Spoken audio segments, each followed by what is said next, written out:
اپنے گھر میں بھی بیٹھا ہوگا نا وہاں ذلیل کر دے گا کہ تھوڑا وقت دین کو دو اور تھوڑا اپنی ضروریات کو دو. لیکن رمضان کا جو آفر آیا ہے ان لوگوں کے لیے جو مسجدوں سے بیزار کہ ہیں. جو کائنات کو بنانے والا ہے وہ اگر ہمارے ساتھ ہے تو ایسی کئی کائنات بنوا لیں گے.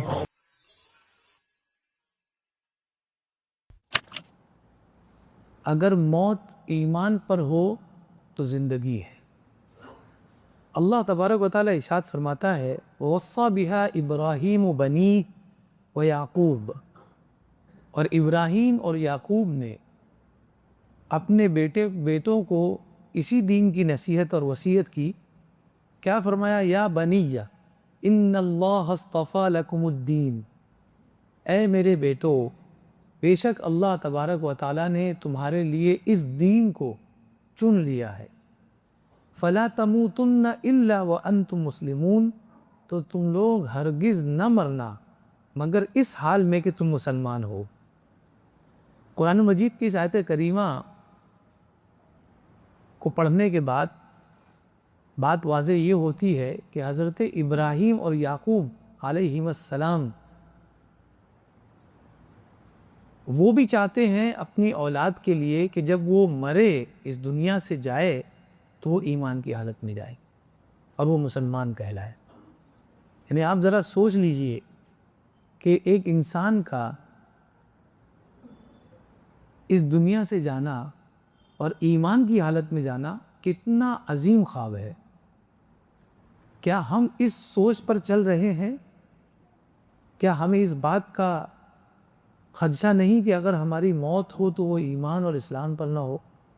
یا پھر ہمیں اس بات کی فکر ہی نہیں ہے کہ ہم کس پہلو پر جائیں، ہمارے ایمان کا کیا ہو؟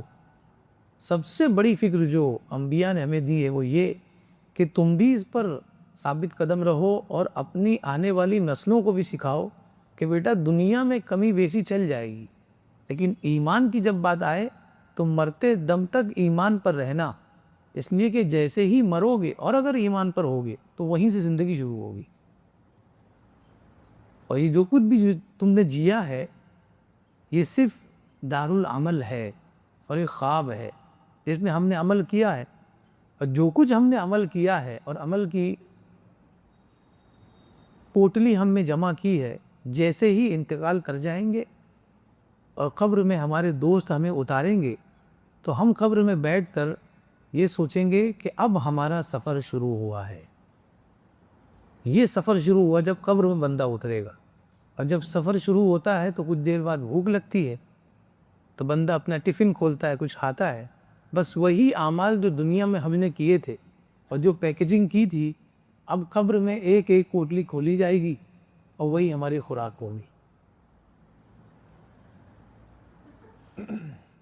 حضرت عمر رضی اللہ تعالیٰ عنہ کی بارگاہ میں حضرت مغیرہ بن شعبہ رضی اللہ تعالیٰ عنہ حاضر ہوئے اور عرض کی امیر المؤمنین نحن بخیر ما ابقاک اللہ لنا، جب تک اللہ تبارک و تعالیٰ آپ کو سلامت رکھے تب تک ہم خیر و عافیت سے ہیں.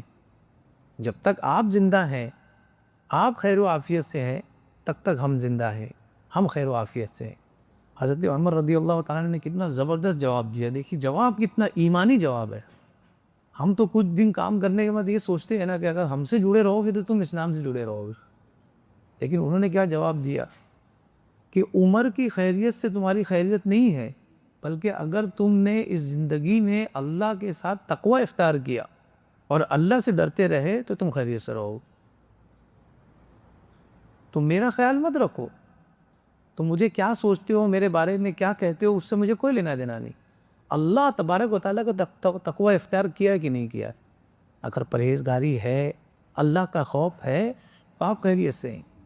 باقی دنیا میں کسی کا بھی آپ کو اگر خوف ہے تو یہ آپ کے امان کی کوئی گارنٹی نہیں ہے، لیکن اللہ کا اگر خوف ہے تو آپ مامون ہیں. حضرت عمر رضی اللہ تعالیٰ نے کتنا ایمانی جواب دیا کہ تقوی اور ایمان ہی آپ کو بچا سکتا ہے. ہاں اگر کوئی ایسا دوست مل جائے، کوئی ایسا ساتھی مل جائے جو ہمارے ایمان کے چراغ کو اور بڑھاتا ہو، لو کو اور اونچا کرتا ہو، تو پھر ایسے دوست سے بہتر کوئی دوست ہی نہیں ہے. ایسا ماحول مل جائے جو ایمان کے اندر اور اضافہ کرتا ہو تو ایسے ماحول سے اچھا تو کوئی ماحول ہی نہیں ہے یقیناً. لیکن جو اہم چیز ہے جو عمر رضی اللہ تعالیٰ نے بتائی وہ یہ ہے کہ بندہ ہمیشہ یہ سوچے کہ میں اپنے رب کو راضی کر رہا ہوں کہ نہیں کر رہا. کہیں ایسا نہ ہو کہ اس دنیا میں آہستہ آہستہ وہ اس درجے پر آ جائے کہ رب کو راضی کرنے کی بجائے وہ بندوں کو راضی کرنے لگ جائے. ہاں ان بندوں کو آپ راضی کرنے کی فکر کریں جو ہمیشہ آپ کے بارے میں یہ سوچتے ہیں کہ تم اللہ سے کتنے راضی ہو, جو تم سے کچھ نہیں چاہتے سوائے اس کے کہ تم اللہ سے راضی رہو. تو ان کی رضا اللہ ہی کی رضا ہوئی, کسی اور کی رضا تو ہے ہی نہیں. اور اسی پیرائی میں حضرت مغیرہ بن شعبہ نے کہا تھا کہ حضور آپ جب تک ہیں تب تک ہم خیریت سے ہیں, لیکن آپ کا یہ تقویٰ ہے اور آپ کی خاکساری کہ آپ نے فرمایا کہ مجھ کو ماننے سے کچھ نہیں ہوگا, آپ کا ایمان صحیح ہے, آپ متقی ہیں, آپ خیریت سے ہیں. فرعون کے گھر میں کام کرنے والی, فرعون کے گھر کے افراد کا بال جھاڑنے والی معاشرت فرعون, جب اللہ تبارک و تعالیٰ نے اس کے دل میں ایمان کا چراغ جلا دیا تو ایک کام کرنے والی اور اپنے وقت کے فرعون کے گھر میں کام کرنے والی وہ فرعون سے مزاحمت کرنے پر طاری ہو گئی اور اس نے کہا کہ میرا رب ایک ہے, تو میرا رب نہیں ہے.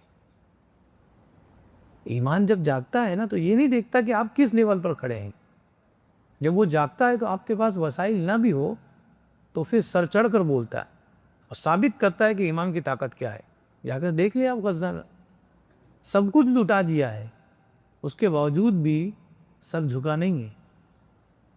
آج لوگ ریسرچ کر رہے ہیں کہ بندہ انسان جب پیدا ہوتا ہے تو وہ پیدائشی ڈرپوک ہوتا ہے یا پیدا ہونے کے بعد لوگوں نے اس کے اندر ڈر ڈالا ہوتا ہے. تو ریسرچ کے بعد پتہ چلا ہے کہ نہیں, بندہ پیدا ہونے تک ڈرتا نہیں ہے, بلکہ پیدا ہونے کے بعد والدین جب اس کو سمجھ آتی ہے اس کو ڈرانا شروع کرتے ہیں کہ بھوت ہوتا ہے, سانپ ہوتا ہے. ورنہ وہی ایک چھوٹا بچہ ہو اس کے سامنے شیر بھی اگر آ جائے تو اسے کوئی ڈر نہیں لگتا. ہوتا ہے نا, ہم کو بچانا پڑتا ہے کہ کوئی پتھر نہ کھا لے, سو تمیز ہی نہیں ہوتی کہ پتھر کھانے کی چیز ہے یا چاکلیٹ کھانے کی چیز ہے, کوئی تمیز نہیں ہو. ہم اس کو تمیز سکھاتے سکھاتے کہیں نہ کہیں اس کے دل میں ڈر بھی ڈال دیتے ہیں. لیکن وہ ریسرچر کہتے ہیں کہ ہمیں یہ سمجھ میں نہیں آتا کہ یہ کون سی قوم ہے کہ جن کا بچہ بھی نہیں ڈر رہا ہے, جن کا بڑا بھی نہیں ڈر رہا ہے. تو اصل میں یہاں قوم کی بات نہیں ہے کہ وہ کس قوم سے تعلق رکھتے ہیں, یہاں مطلب ایمان کا ہے. ورنہ فرعون کے گھر میں کام کرنے والی جو عورت تھی وہ کس قوم سے تعلق رکھتی تھی, کس قبیلے سے تعلق رکھتی. اسلام جو ہے نا وہ ایک تصور, ایک سوچ ہے, وہ جس دل میں بس گیا اس دل کو ہرا بھرا کر دیتا ہے. اور اس کے سامنے جو آئے گا چاہے اپنے وقت کا فرعون کیوں نہ ہو اس سے بھی وہ ڈرتے نہیں ڈری. آخر میں کیا ہوا کہ اس کو اور اس کی اولاد سمیت سب کو کھولتے تیل میں ڈال دیا گیا اور اس نے برداشت کر لیا, بالکل ہی ڈولی نہیں, برداشت کر لیا. انعام کیا ملا؟ اللہ کے رسول صلی اللہ علیہ وسلم معراج میں جاتے ہیں. معراج کی شب اللہ تبارک و تعالیٰ نے اپنے محبوب کو سیر کرائی. ان سیروں میں ایک سیر یہ تھی کہ جنت کی بھی سیر کرائی. جب جنت میں پہنچے تو اللہ کے رسول صلی اللہ علیہ وسلم نے ارشاد فرمایا یہ خوشبو کیسی ہے؟ جواب آیا یہ اسی کی خوشبو ہے جو عورت فرعون کے دربار میں کام کرتی تھی. جنت میں اس کی خوشبو اٹھ رہی, اور فرعون کو جنت کی خوشبو بھی نصیب نہیں. جنت کی خوشبو نصیب نہیں ہے, اور اللہ تبارک و تعالیٰ نے ایمان کے لیے قربانی دینے والے کو ہی جنت کی خوشبو بنا دیا کہ اس کی خوشبو ہی جنت کی خوشبو ہے. یہ کبھی نہ سوچے کہ ایمان لانے کی صورت میں, مومن ہونے کی صورت میں لوگ مجھے نیچا سمجھیں گے. لوگوں کا لیول ہمارے لیے کوئی معنی نہیں رکھتا ہے کہ لوگ ہمیں کیا دیکھتے ہیں. ہمارے لیے صرف ایک ہی کرائٹیریا ہے, وہ کیا ہے؟ ہمارا رب, کہ میرے رب کے نزدیک ہمارا کیا مقام ہے. کسی نے کہا نا کہ آپ کو اگر یہ پتہ لگانا ہو کہ تمہارے رب کے نزدیک تمہارا کیا مقام ہے تو تم صرف اتنا دیکھ لو تم کیا کام کر رہے ہو. اگر تم دین کے ایکٹیویٹی میں لگے ہوئے ہو آپ کا مقام سمجھ لو آپ کیا ہے. لیکن آپ اگر سود بیاج کا دھندا کر رہے, آپ شراب بیچ رہے ہو, تو آپ دیکھ لیں آپ کیا کام کر رہے اور آپ کا کیا مقام ہے اللہ کے نزدیک. سمپل سا قاعدہ. تو بندہ مومن یہ نہیں دیکھتا کہ لوگ کیا سوچیں گے. بندہ مومن صرف یہ دیکھتا ہے کہ میں اللہ تبارک و تعالیٰ کے سرویلنس میں ہوں اور پل پل کی خبر اس تک ہے. انک بِاعیوننا، اس کی نگاہوں میں ہے ہر ایک. اس کو یہ دیکھنا چاہیے اپنے رب کو کیسے راضی کرنا، یہ نہیں کہ فرعون کیسے راضی ہوگا. ورنہ فرعون کے دربار میں کام کرنے والی اسے کیا پڑی کہ اس سے جنگ کرے. ایمان جب جاگزی ہو جاتا ہے تو اپنے وقت کے فرعون سے بھی لڑ لیتا ہے، اگرچہ بہت ہی کمزور ہو دنیا کی نظر میں. دنیا اس کو کمزور سمجھتی ہے، لیکن جب اس سے ٹکراتی ہے تو پتہ چلتا ہے کہ بلین اور ملین کا نقصان ہو رہا ہے. اسے پتہ چلتا ہے کہ کتنے کروڑوں کا ہمارا نقصان ہو گیا. تو ایمان والوں سے ٹکرانا مشکل ہے، لیکن شرط یہ کہ ایمان والوں کو پتہ تو چلے کہ میری قدر و قیمت ہے کیا. ایمان والے دبک کر رہیں گے، ایمان والے مرعوب رہیں گے، تو کبھی بھی وہ اس چیز کو آگے نہیں بڑھا سکتے. یعنی ہم اتنے مرعوب ہیں کہ اگر کسی شادی میں جائیں اور ہم اپنی نظر نیشی رکھیں اور اگر ہم نے ٹوپی لگائی ہو تو ہمیں تنہائی محسوس ہوتی ہے، اجنبیت محسوس ہوتی ہے. کیوں اجنبیت محسوس ہوتی ہے؟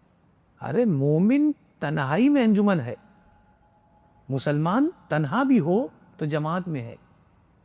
جب ان لوگوں کو شرم نہیں آ رہی ہے ادننگا کپڑا پہنے ہوئے، تمہیں اتنا کپڑا پہننے کے بعد کس بات کی شرم آ رہی؟ بالکل نہیں. اس بات کو ہمیشہ اپنے ذہن میں رکھیں کہ ہم اللہ تبارک و تعالیٰ کے حکم پر عمل کر رہے ہیں. کوئی نہیں کرتا اور ہمیں سجیشن دے کہ یار یہ کیا بات تھی، ابھی کیا عمر ہے داڑھی رکھ لی تم نے، تو اس کو یہ کہہ دینا کہ اس عمر میں کیا رکھنا ہے یہ تم نہیں بتاؤ، یہ ہمارا مذہب بتائے گا، اور جو مذہب بتائے گا ہم وہی کریں گے. وہ آپ کو شراب بکتا ہے، ہم آپ کے لے کے تو مذہب میں آئے نہیں. مذہبی انسان اللہ تبارک و تعالیٰ کے احکام کو مد نظر رکھتا ہے، وہ کسی اور کو نہیں مد نظر رکھتا. اہل الاخدود بڑی تفصیل سے ان کا قصہ موجود ہے. ظالم بادشاہ نے ان سارے لوگوں کو جمع کر لیا. ایک بچے کی بات تھی، صرف ایک بچہ ایمان والا تھا، ایک بچہ ایمان تھا. بہت لمبا واقعہ ہے، بالکل ان شارٹ میں آپ کو بتاؤں. ایک بچہ ایمان والا تھا. کیسا ایمان والا تھا کہ ایک دور تھا، ایک بادشاہ تھا، اور اس بادشاہ کے قریب میں ایک جادوگر تھا. جادوگر کی عمر بہت زیادہ ہو گئی تھی، یہ حقیقی واقعہ ہے. جادوگر کی عمر بہت زیادہ ہو گئی تھی. جادوگر نے بادشاہ سے ریکویسٹ کی کہ جو میرا جادو ہے وہ نسلاً بعد نسلاً اور لوگوں تک جائے. میں چاہتا ہوں کہ نسلوں کے اندر یہ علم دوسروں تک پہنچے، تو کوئی بچہ میرے مہیا کر دیں آپ اپنے ہی قبیلے میں سے، اپنے ہی رعایا میں سے، تاکہ میں اس کو سکھا دوں جادو. تو ایک بچے کو مقرر کیا گیا. وہ بچہ ڈیلی آتا تھا، جادوگر سے کچھ سیکھتا تھا. تو وہ بچہ جب پہلے دن نکلا ہے جادوگر کے پاس سیکھنے کے لیے، تو جادوگر کے پاس پہنچنے سے پہلے اسے ایک راہب مل گیا. اس وقت جو ہے عیسائی مذہب سب سے صحیح مذہب تھا، کرسچینٹی تھی اس وقت. تو راہب مل گیا، پادری جسے ہم لوگ کہتے ہیں. تو وہ پادری کے پاس تھوڑا دیر بیٹھ گیا. پادری کی جب باتیں اس نے سنی، اللہ کا خوف، ڈر اور یہ ساری چیزیں، بہت متاثر ہوا. بہرحال وہ جادوگر کے پاس تو گیا، لیکن اب کیا ہونے لگا کہ اب جب بھی جاتا تھا جادوگر کے پاس تو راہب کے پاس ضرور بیٹھتا تھا. اب ہوتا یہ تھا کہ جب راہب کے پاس بیٹھتا تھا تو جادوگر کے پاس لیٹ ہو سارا. تو جادوگر اس پر ظلم کرتا تھا کہ تم لیٹ کیوں ہوتے ہو، ٹائم پر آیا کرو. اچھا وہاں سے جب وہ لیٹ چھوڑتا تھا تو گھر پہ لیٹ ہو جاتا تھا. تو اس نے راہب سے کہا کہ مجھے آپ کے پاس بیٹھنا بہت اچھا لگتا ہے، آپ کی باتیں بہت اچھی لگتی ہیں، لیکن میں کیا کروں، میں دونوں جگہ سے پھنسا ہوا ہوں. تو راہب نے کہا کہ جب اس کے پاس جایا کرو، جادوگر کے پاس، تو کہا کرو گھر والوں نے مجھے لیٹ کر دیا، نکلنے نہیں دیا. اور جب گھر والوں کے پاس جایا کرو تو کہا جادوگر نے مجھے لیٹ کر دیا، کسی کام سے رکا لیا، اس لیے میں لیٹ ہو گیا. یعنی دین کے لیے آپ بہانے کر سکتے ہو، دین کے لیے، لیکن دین میں بہانہ نہیں چلے گا. دین میں بہانہ نہیں چلے گا. دین کے لیے لاکھ بہانے کر لیں آپ. کوئی کہے کہ ابھی تمہارے بہت سارے کام ہیں، سر میں بہت ارجنٹ میرا کام ہے، نہ بتائیں آپ، لیکن آپ نکلیے اور سیدھا مسجد آئیے، یہی سب سے ارجنٹ کام ہے، یہ سب سے عظیم عبادت ہے. بہرحال اس لڑکے نے اس راہب کے بہت علم حاصل کیا. اس سے یہ بھی پتہ چلتا ہے کہ نیکوں کے پاس صرف آپ بیٹھتے بھی رہیں گے نا تو اللہ تبارک و تعالیٰ آپ کو نیک کر دے گا. ان کی محفلوں میں بیٹھنے سے آدمی نیک ہو جاتا ہے. اور بڑے بڑے جادوگر بھی اس کی سوچ پر اثر انداز نہیں ہوتے. تو سمجھے نہ سمجھے بیٹھے رہے، کبھی نہ کبھی آپ کو نہیں پتہ چلتا کیسے ایمان میں مضبوطی آ رہی ہے، تقویت ملتی رہتی ہے ایمان کو. بہرحال ایک مرتبہ وہ کہیں سے گزر رہا تھا، بہت بڑا جانور، یعنی بالکل ایسا جانور جس نے کسی نے دیکھا نہیں ہوگا. وہ جانور اس کے سامنے آ گئے. اتنا بڑا جانور کہ کوئی اس کو چھو بھی نہیں سکتا، جیسے ہم گرافکس کی دنیا میں آج دیکھتے ہیں، بہت بڑا. اس نے ایک تیر نکالا، اس کو مارا، وہ مر گیا. تو لوگوں کے درمیان تو بڑی فیمس ہو گیا وہ بچہ، کہ اتنا چھوٹا بچہ اور اتنا بڑا کام کر دیا. تو پہلے کے زمانے میں تو یہی تھا کہ اس طرح کا اگر کوئی کام کرتے لوگ ان کو بڑا سمجھنے لگتے تھے. تو اب جادوگر سمجھنے لگا کہ یہ جو ہے ماسٹر ہو گیا ہے.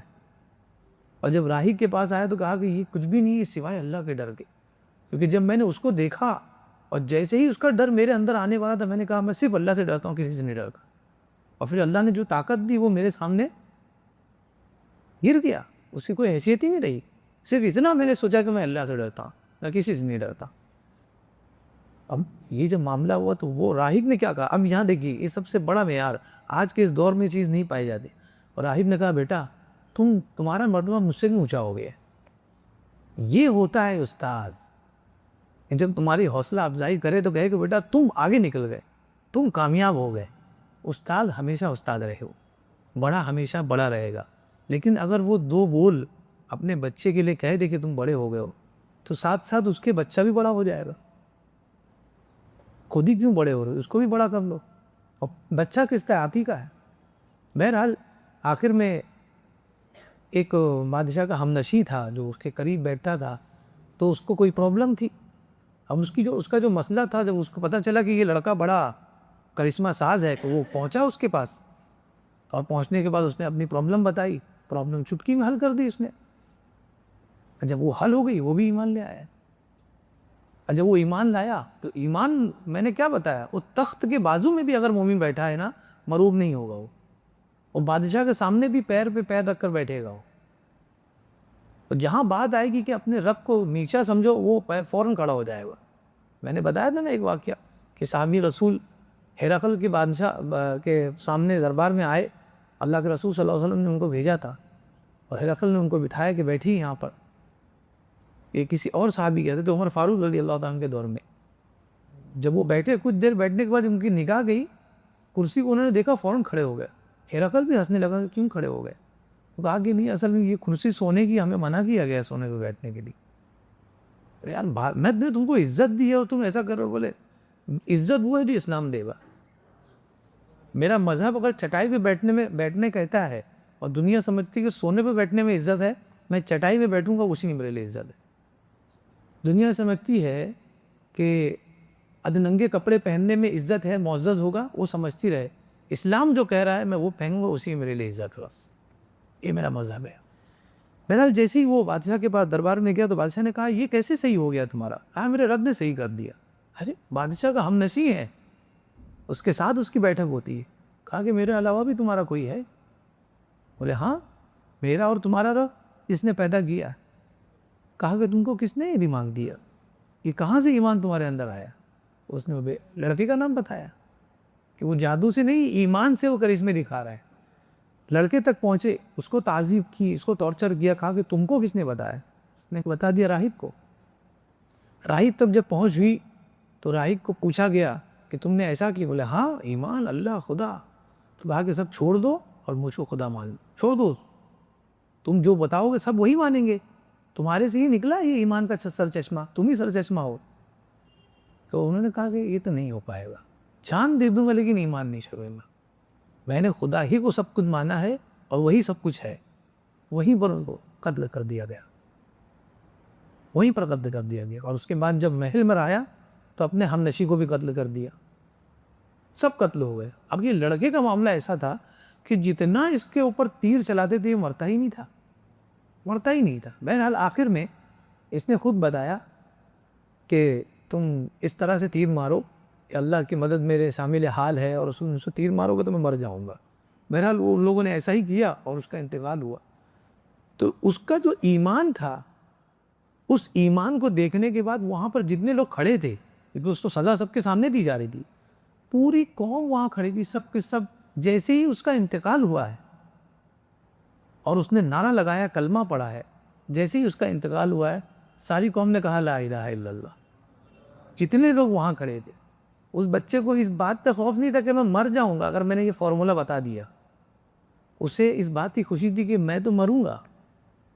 ایک ایمان کا چراغ تو گل ہوگا لیکن کئی ایمان کے چراغ جل جائیں گے. تو ایمان والا اپنی فکر نہیں کرتا، ایمان کی فکر کرتا ہے. اسی کو ویسٹ کہتا ہے اسلاموفوبیا. یہ ایک سوچ ہے جو لوگوں کو لوگوں کا دماغ اس نے خراب کر دیا ہے. دماغ نہیں خراب کیا ہے, اصل دماغ لایا ہے راستے پر. اس سے پہلے اور اس کے بعد ہمارا دماغ خراب تھا, اب ہم راہ پر آئے ہیں. یہ دماغ ان کا خراب ہے, یہ بھوکوں کو کھانا کھلاتے ہیں, ان کا دماغ خراب ہے. یہ عورتوں کی عزت کرتے ہیں, ان کا دماغ خراب ہے.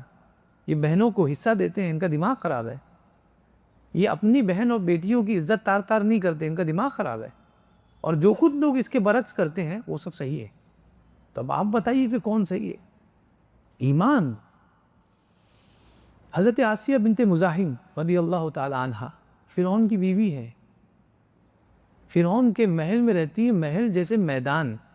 کون سی آسائش کے سامان نہیں تھے, ہر کچھ تھا. لیکن جیسے ہی ایمان کا چراغ جلا ہے دل میں, فرعون سے مزاحمت کر گئی. نام بھی مزاحم, ابن مزاحم تھا, بنت مزاحم, اور مزاحمت کر گئی. کہا کہ میرا رب وہی ہے جس نے تمہیں بھی پیدا کیا, مجھے بھی پیدا کیا, سولی پہ چڑھا دو. فرعون نے کہا اسے سولی پہ چڑھا دے. سولی پہ چڑھا دیا گیا ایمان لانے کی بنیاد پر. لیکن ہوا کیا؟ اللہ تبارک و تعالیٰ نے انعام کیا دیا؟ سولی پر چڑھی ہوئی ہیں لیکن وہیں پر جنت میں اپنا گھر دیکھ رہی ہیں. اللہ تبارک و تعالیٰ نے سولی پر ان کو اپنا گھر دکھایا. اصحاب الاخدود کا میں نے بتایا جو پورا واقعہ ہوا, یہ ساری قوم کو, جب قوم ساری ایمان لے آئی, بادشاہ نے حکم دیا ساری قوم کے لیے گڑھا کھودو, سب کو اس میں ڈالو, سب کو مار ڈالو. اور ایسا ہوا, وہ گڑھا کھودا گیا, اسی کو, اس گڑھے کو ہی اخدود کہتے ہیں. اسی لیے اصحاب الاخدود کہا گڑھے والے لوگ. بڑا گڑھا کھودا گیا, اس میں ڈال دیا بھائی, سب کو مار دیا گیا. لیکن اللہ تبارک و تعالیٰ نے کیا فرمایا؟ فوزاً عظیما, یہ سب سے بڑی کامیابی ہے. یعنی کیا؟ ایمان کی حالت میں مرنا ناکامی نہیں, یہی کامیابی ہے. ایمان کی حالت میں مرنا یہ مرنا نہیں, یہی زندگی ہے. آسیہ بنت مزاحم چلی گئی دنیا سے, لیکن انہوں نے کیا کہا؟ یعنی انسان جب مرتا ہے تو یہ سوچتا ہے نا میرا پیسہ, میری پراپرٹی, میرے بچے کہاں جائیں گے. حضرت آسیہ بنت مزاحم نے فرمایا کہ اگر ایمان پر جا رہے ہو تو مرنے کے بعد تمہیں اپنا صحیح گھر نظر آئے گا. ہم اپنا گھر حسرت سے دیکھیں گے کہ میرا گھر چھوڑ کر جا رہا. انہوں نے کہا ایمان پہ اگر مر رہے ہو نا, اللہ تبارک و تعالیٰ تمہارا گھر دکھائے گا. یہی وجہ ہے میں دیکھتا ہوں تو حیرت کرتا ہوں, غزہ میں جو مسلمان, گھر ختم ہو گیا, بال بچے سب ختم ہو گئے, اور جب انتقال کر رہے ہیں چہرے پر مسکراہٹ ہے. کتنے فوٹوز بتائیں آپ لوگوں نے دیکھا ہے, مسکراہٹ ہے. کیوں مسکراہٹ ہے؟ ہر ایک کو اللہ تبارک و تعالیٰ مرتے وقت ایمان والے پر اس کا گھر دکھانے پر قادر ہے کہ نہیں قادر ہے. اور انہوں نے اپنا گھر دیکھا تو خوش ہو گئے, بولے کیا یہ ٹینٹ میں رہیں گے, اللہ کے نام پر شہید ہو جائیں. اللہ تبارک و تعالیٰ نے ہمارے لیے گھر رکھا ہے. یہ ہے شہادت اور یہ ہے ایمان. حضرت سمیہ رضی اللہ تعالیٰ عنہ, ابو جہل نے نیزہ مارا ہے آپ کو اور آپ کو ختم کر دیا. اس نے سمجھا کہ سمیہ ختم ہو گئی. سمیہ ختم نہیں ہوئی, بلکہ آپ کا جب انتقال ہو گیا تو لوگوں نے نعرہ لگایا اسلام میں سب سے پہلی شہید ہونے والی عورت سمیہ ہے. ایک ٹائٹل مل گیا ان کے. لوگوں نے سمجھا کہ سمیہ اس صفحے ہستی سے مٹ گئی, اب سمیہ کا نام ہوا ہے. تو جو ایمان پر مرتے ہیں اللہ تبارک و تعالیٰ ان کو نامور کر دیتا ہے. جو ایمان کے لیے سختی بھی اٹھاتے ہیں اللہ تبارک و تعالیٰ ساری چیزوں کو ان کے لیے آسان کر دیتا. آپ نماز کے لیے سختی اٹھاتے ہیں, پریشانی اٹھاتے ہیں, سفر کرتے ہیں, اللہ تبارک و تعالیٰ آپ کی زندگی میں جتنے آنے والی سختی ہے سب کو دیکھ لے گا. لیکن آپ اللہ کے دین کے لیے سختیوں کو اٹھائیے, آپ کی دنیا کے سارے معاملات اللہ تبارک و تعالیٰ دیکھ لے گا. حضرت مصعب بن عمیر رضی اللہ تعالیٰ عنہ جنگ احد میں دونوں بازو کاٹ دیے گئے, دونوں بازو کاٹ دیے گئے. لوگوں نے سمجھا یار اتنا ایمان والا انسان اور کیا حال ہوا. لیکن اللہ تبارک و تعالیٰ نے انعام کیا دیا؟ فرمایا من المؤمنین رجال صدقوا ما عاہدوا اللہ علیہ. ایمان والوں میں کچھ مرد ایسے ہیں کہ جو اللہ سے وعدہ کیا تھا اسے پورا کیا. ان میں سے مصعب بن عمیر بھی ہے. یعنی آپ دیکھیے کہ میڈل کتنا اونچا ملا ہے. آیت کریمہ نازل ہو گئی کہ یہ وہ لوگوں میں سے ہے جنہوں نے اللہ سے کیا ہوا وعدہ پورا کیا ہے. مصعب بن عمیر, آپ سوچ رہے دونوں ہاتھ نہیں ہے. ہاتھ کا ہونا نہ ہونا یہ دنیا میں آپ کو فائدہ دے سکتا ہے, لیکن آخرت میں اس کا کوئی لابھ نہیں ہے, کوئی اس کی قیمت نہیں ہے. آخرت میں قیمت اس کی ہے, اس دل کی جس کے اندر ایمان بستا ہے, اور جس کے اندر ایمان بستا ہو وہ کسی سے نہیں ڈرتا. اصحاب بیر معونہ بہت ہی عظیم واقعہ اور بہت بڑا سانحہ اسلامی دنیا میں یہ پیش آیا. اللہ کے رسول صلی اللہ علیہ وسلم کی حیات طیبہ میں ایک ریکوائرمنٹ آئی ایک جگہ سے, بیر معونہ کی طرف سے. ایک ایریا ہے, ایک کنواں تھا وہاں پر, وہاں سے ریکوائرمنٹ آئی کہ ہمیں کچھ اچھے لوگ چاہیے, آپ کے اصحاب چاہیے جو ہمارے یہاں دین کو پھیلا سکے. تو تقریباً 70 قرہ کو اللہ کے رسول صلی اللہ علیہ وسلم نے بھیجا تھا. اچھا قرآن پڑھنے والے, سمجھنے والے, حامل قرآن تھے, وہ سمجھتے بھی تھے اس کو, پڑھنے والے بھی تھے اور سمجھتے بھی تھے. 70 اصحاب رسول رضوان اللہ تعالیٰ علیہ مجمعین, وہ کیسے ایجوکیٹڈ, اسلامیات نے ید طولہ رکھنے والے, ایسے 70 صحابہ کو رسول اللہ صلی اللہ علیہ وسلم نے بھیج دیا. جب وہ لوگ گئے ہیں, آپ حیرت کریں گے, ان 70 میں سے صرف ایک بچے, باقی سب کو ان لوگوں نے قتل کر دیا, دھوکہ دیا, بلایا کہ ہمیں ضرورت ہے, اور اس کے بعد سب کو قتل کر دیا, سب کو قتل کر کے کنویں میں ڈال دیا. تو اس وقت جو قتل غارت دری ہوئی تھی, تو اس وقت تھے جبار بن سلمی, یہ ابھی شرک پر تھے, مشرک تھے. وہ اپنا واقعہ ایمان لانے کے بعد بتاتے ہیں کہ اس وقت جو اصحاب آئے تھے, جو 70 اصحاب تھے, قرہ تھے, ان میں ایک صحابی رسول تھے عامر بن فہیرہ. عامر بن فہیرہ یہ صحابی رسول تھے, یہ بھی ان میں سے آئے تھے تبلیغ کرنے کے لیے. تو جبار بن سلمی کہتے ہیں سب نے قتل کرنا شروع کیا, تو میں نے عامر بن فہیرہ کو قتل کیا تھا. ایمان لانے کے بعد اس بات کا اقبال کر رہے ہیں. میں نے عامر بن فہیرہ کو جب قتل کیا ہے, وہ کہتے ہیں, بتاتے ہیں کہ عامر بن فہیرہ کو میں نے قتل کیا ہے, تو عامر بن فہیرہ نے کیا جواب دیا پتہ ہے؟ چلایا نہیں بلکہ کہا فزت برب الکعبہ, اللہ کی قسم میں کامیاب ہو گیا. جبار بن سلمی کہتے ہیں بس اسی بات پہ تو میں ایمان لے آیا کہ یار یہ کون سا مذہب ہے کہ جہاں مرنے پہ انسان کامیاب ہوتا ہے. میں تو اس کو مارنے کے بعد یہ سمجھ گیا کہ میں کامیاب ہوا, یہ ناکام ہو گیا, میں کامیاب ہوا اور یہ ناکام ہو گیا. لیکن کیا جواب ملا کہ نہیں, اگر اللہ کے دین پر مر رہے ہیں تو ہم کیا ہے, کامیاب ہیں. بہت بہت بڑا درس دے دیے. جبار بن سلمی کہتے ہیں اسی چیز کی ریسرچ کرتا رہا اور اللہ کے رسول صلی اللہ علیہ وسلم کی بارگاہ میں حاضر ہوا اور میں نے ایمان قبول کر لیا, ایمان قبول کر لیا. اس واقعے سے ہمیں سبق یہ ملتا ہے کہ موت انسان کی اینڈنگ نہیں ہے, بلکہ موت کے بعد اصل زندگی شروع ہوتی ہے. موت کے بعد اصل زندگی شروع ہوتی ہے. جبار بن سلمی کا معاملہ یہ تھا کہ جب وہ ایمان لے آئے اور صحابہ کے درمیان بیٹھتے تھے, جب بھی عامر بن فہیرہ کا نام آتا تھا تو آپ فرماتے تھے فاز واللہ, عامر بن فہیرہ اللہ کی قسم وہ کامیاب انسان تھے. تو ایمان کی حالت میں مرنا یہ اصل میں کامیابی ہے.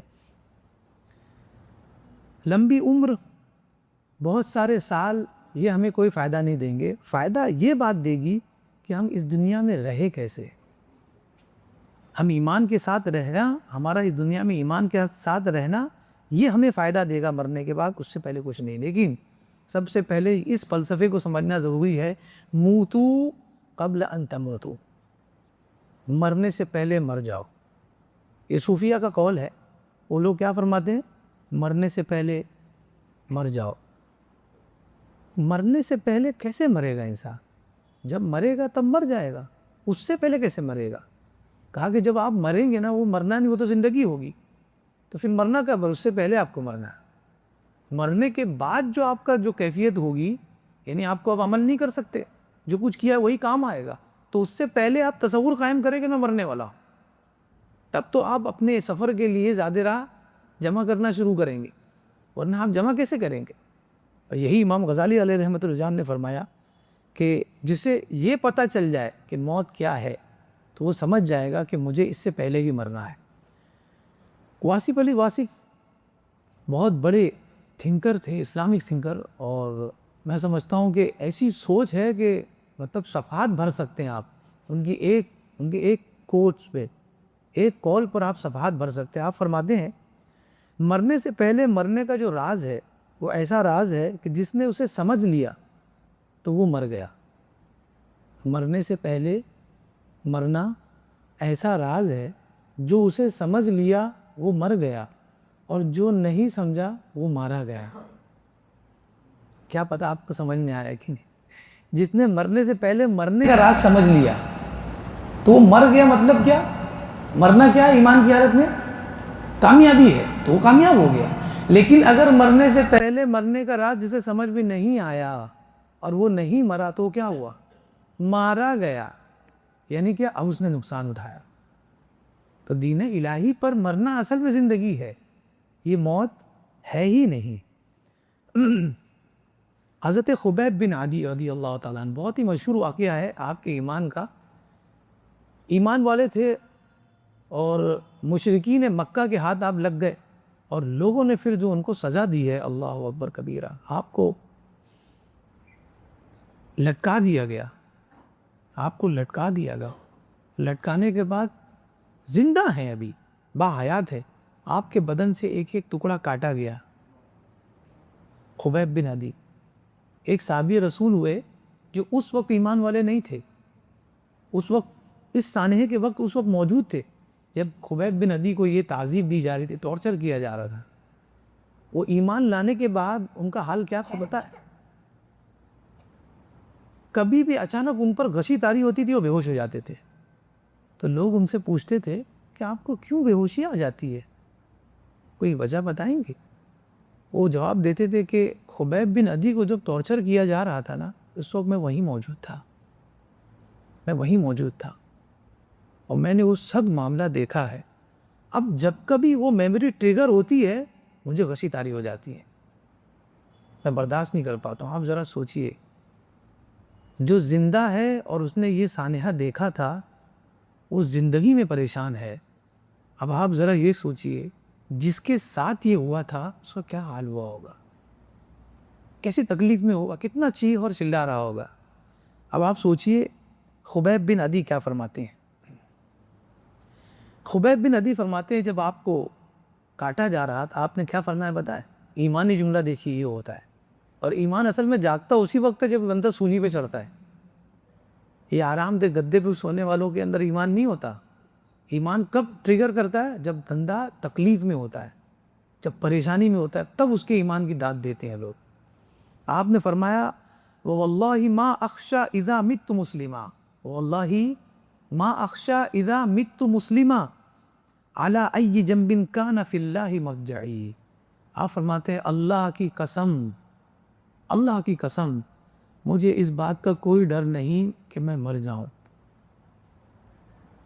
بس میں یہ چاہتا ہوں کہ جب بھی مروں مسلمان مروں. اب مجھے اس بات کی فکر نہیں کہ میں کس پہلو مروں، بس شرط یہ ہے کہ اللہ کی راہ میں اور مسلمان مروں. اگر ہم سے کوئی پوچھے کہ مرنے سے پہلے کوئی خواہش بتاؤ، میرے خیال سے خواہش ہی نہیں ختم ہوگی، اتنی خواہشات رہ جائے گی، ہے کہ نہیں؟ لیکن ان کی کیا خواہش تھی؟ یہ خواہش تھا ان اموت مسلمہ. انبیاء کی دعا ہے توفنی مسلمن والحقنی بالصالحین، مجھے موت دینا مسلمانوں کی اور صالحین کے ساتھ اٹھانا. آپ نبیوں میں سے ہیں، آپ صالحین کے ساتھ. صالحین اصل میں وہی ہوتے ہیں جو اپنے کو صالح نہیں سمجھتے ہیں، وہ دوسروں کو نیک سمجھتے ہیں، وہی صالحین میں سے ہوتے ہیں. سیر و اعلام النبلاء بہت عظیم کتاب ہے، اصحاب رسول رضوان اللہ تعالیٰ علیہم اجمعین کی سیرت اس میں جمع ہے، امام ذہبی کی کتاب ہے. اس میں ایک واقعہ درج ہے سعید بن المسیب رضی اللہ تعالیٰ عنہ کا. یہ واقعہ بہت عظیم واقعہ ہے. آپ کا جب مرض بڑھا، یعنی بیمار تھے آپ، اور مرض نے جب شدت پکڑی، بہت زیادہ بیمار ہو گئے، لوگوں نے کیا کیا پتہ ہے؟ جس بیڈ پر آپ سوئے ہوئے تھے، جس کھٹیا پر آپ سوئے ہوئے تھے، لوگوں نے دیکھا کہ اب ان کا آخری وقت آ رہا ہے، تو لوگوں نے اس کھٹیے کو قبلہ رخ کر دیا. ان کے انتقال سے پہلے قبلہ رخ کر دیا کھٹیے کو. آپ نے ایک جواب کتنا زبردست دیا، دیکھیے آپ. لَإِن لَمْ أَكُنْ فِي حَيَاتِي عَلَى الْقِبْلَةِ وَالْمِلَّةِ وَاللَّهِ لَا يَنْفَعُنِي تَوْجِيهُكُمْ فِرَاشِي إِلَى الْقِبْلَةِ. آپ نے فرمایا کہ اگر میں اپنی زندگی پر اہل قبلہ میں سے نہیں تھا، اہل ملت میں نہیں تھا، اگر میں نہیں تھا زندگی میں تو اب مرنے کے بعد میرا جنازہ قبلہ طرف کرنے سے کیا ہوگا؟ جس نے کبھی زندگی میں قبلہ کی طرف رخ کر کے نماز ہی نہ پڑھی ہو، اس کے جنازے کو قبلہ کی طرف کر کے کیا کرنا چاہ رہے ہو آپ؟ کتنا عظیم جواب دیا ہے۔ آپ کا انتقال کہاں ہو رہا ہے اس سے کوئی مطلب نہیں ہے، آپ کس حال میں اس دنیا سے جا رہے ہو اس سے کوئی مطلب نہیں ہے، مطلب اس بات سے ہے کہ آپ نے زندگی کیسی گزاری ہے۔ یہ مت دیکھو کہ کیسے مر رہا ہوں، بلکہ یہ دیکھو کہ جیا کیسے تھا۔ کسی کا قرض تو نہیں تھا، کسی کے دل کے توڑنے میں سبب تو نہیں بنا تھا، کسی کے لیے ایذا رسانی کا سبب تو نہیں بنا تھا، کسی گھر چوری تو نہیں کی تھی، کسی کو دھوکہ تو نہیں دیا تھا۔ اگر یہ سب نہیں کیا آپ شان سے جائیے، کلمہ پڑھتے ہوئے خوشی خوشی جائیے، لیکن اگر آپ کی زندگی اچھی نہیں تھی تو پھر آپ کو پریشان ہونا ضروری ہے، کیونکہ آپ نے جسے زندگی سمجھا تھا وہ زندگی تھی ہی نہیں، وہ تو موت تھی، خواب تھا، جیسے ہی مرے ہیں آپ جاگے ہیں۔ امام غزالی نے صوفیہ کے اس قول کو جب تحقیق کیا تو امام غزالی بن گئے۔ کیا قول تھا؟ الناس نیام، لوگ سوئے ہوئے ہیں، فَإِذَا مَاتُوا فَانْتَبَهُوا، تو جیسے ہی وہ مریں گے جاگ جائیں گے۔ اس بات پہ جب انہوں نے تحقیق کیا تو وہ غزالی سے امام غزالی ہو گئے، اب جا کے وہ صوفیہ کے سردار بن گئے، امام غزالی علیہ رحمۃ اللہ۔ سیدنا ابوبکر صدیق رضی اللہ تعالیٰ عنہ کا انتقال کہاں ہوا؟ اپنے بستر پر ہوا۔ حضرت عمر فاروق رضی اللہ تعالیٰ عنہ کا انتقال کیسے ہوا؟ فجر کی نماز میں دشمن نے آپ کو طعنات سے مارا، چاقو کا وار ہوا، آپ کا انتقال ہو گیا۔ حضرت عثمان غنی مصحف پر آپ کو ذبح کر دیا گیا، قرآن مجید کھول کر آپ بیٹھے وہیں پر آپ کو ذبح کر دیا گیا۔ حضرت ابو عبیدہ ابن الجراح طاعون کے بیماری میں آپ کا انتقال ہوا، طاعون پھیل گیا اور آپ کا انتقال ہوا۔ سب کے مرنے کے حالات الگ الگ ہیں کہ نہیں؟ لیکن ان کے مرنے کے حالات ضرور الگ الگ ہیں، لیکن جیے تھے اللہ کے ساتھ۔ ان کی زندگی سب کی ایک تھی کہ جب تک یہ جیے اللہ کے لیے ہی، مرنے کی کیفیت الگ تھی۔ وہی خبیب بن عدی نے فرمایا تھا کہ میں کس طرح مر رہا ہوں مجھے اس سے کوئی لینا دینا نہیں، لیکن میرا مرنا اللہ کے دین پر ہو، بس یہ میں سب سے اہم، یہ سب سے اہم ہے۔